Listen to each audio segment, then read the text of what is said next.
Have you ever wondered why some drugs are illegal and others are not? Because illegal drugs are more dangerous, you may think, but you are wrong. It is important to understand that the legal status of a drug has nothing to do with the risk it carries.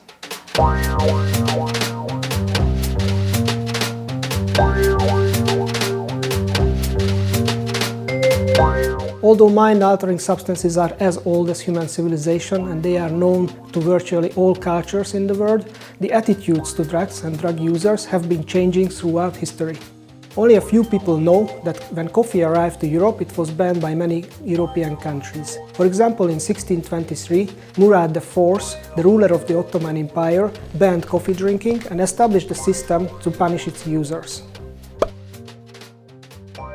Gustav III, the King of Sweden, also banned the drinking of coffee and tea because of excesses and misuse of drinking of coffee and tea.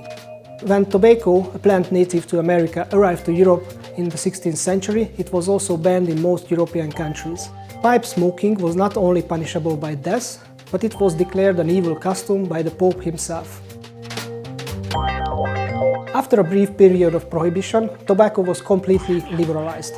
It even reached to a point in the mid-20th century that tobacco products were advertised with a picture of babies and with doctors who were telling you how good is it for your health. It took another half-century to convince people that tobacco is actually harmful for your health. And now governments increasingly control its use and distribution.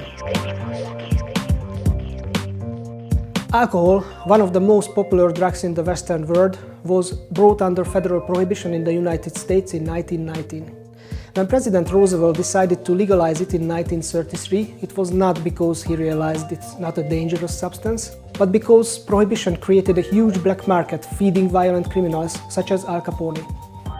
Not so long time ago, in the early 20th century, currently illegal drugs such as opium and cannabis were legal. You could walk into a drugstore and buy them. Soft drinks such as Coca-Cola or Vin Mariani contained cocaine. But by the second half of the 20th century, most countries outlawed the non-medical and non-scientific use of these substances. Why some drugs became illegal was not because of science. It was more because of racial prejudices.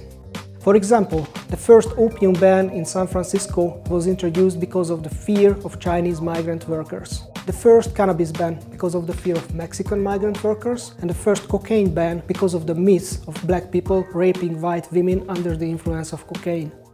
The United States of America played an important role in exporting prohibition and framing the international drug control system, marked by 3 United Nations drug conventions that made the non-scientific and non-medical use of certain substances illegal. Those drugs that were used by Europeans, such as alcohol and tobacco, remained legal, while drugs used by non-European cultures, such as coca leaf, were declared illegal and to be eradicated.